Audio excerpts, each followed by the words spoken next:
दिल्ली विधानसभा चुनाव में एमआईएम का एक और बड़ा नाम, एक और बड़ा ऐलान ओखला सीट से होने वाला है। अब ये उम्मीदवार कौन है, विस्तार से इस चीज पर चर्चा होगी। आप देख रहे हैं मुस्लिम सियासत और मैं हूं जर्नलिस्ट वजर।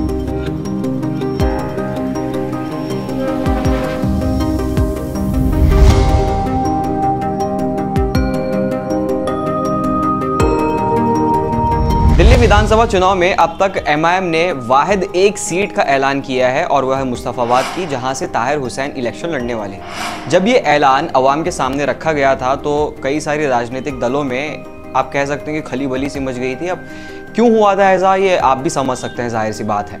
दरअसल बैरिस्टर असदुद्दीन ओवैसी ने इशारों में एक उम्मीदवार की तरफ इशारा किया है कि ओखला सीट से एक उम्मीदवार तैयार किया जा रहा है या फिर उसे टिकट दी जाएगी। तो कानून मुझे इस बात की इजाजत देता है, बल्कि मैं आपके चैनल के जरिए कह रहा हूं कि ओखला से भी मैं कैंडिडेट को देने वाला हूं जो अभी जेल में है। तो आप क्या करेंगे? क्या ये लोग नहीं दिए क्या? हाँ, कानून है की बात अगर कानून नहीं, नुसरत जहां की नहीं बात कर रहा हूं मैं, किसी और कैंडिडेट की बात कर रहा हूं जो हमारे जामिया यूनिवर्सिटी के वो ओल्ड बॉयज के सदर भी रह चुके हैं। उन्होंने वाज़ा तौर पर यह कहा है कि ओखला से जिन उम्मीदवार को टिकट दिया जाना है वो जामिया मिलिया एलुमनाई एसोसिएशन के फॉर्मर प्रेसिडेंट भी रह चुके हैं। अब दरअसल यहाँ पर बैरिस्टर असदुद्दीन ओवैसी जिस शख्स की तरफ इशारा कर रहे हैं उनका नाम है शफाउर रहमान खान, और ये अभी जेल की सलाखों के पीछे हैं। अब ऐसे कई सारे नौजवान हैं जो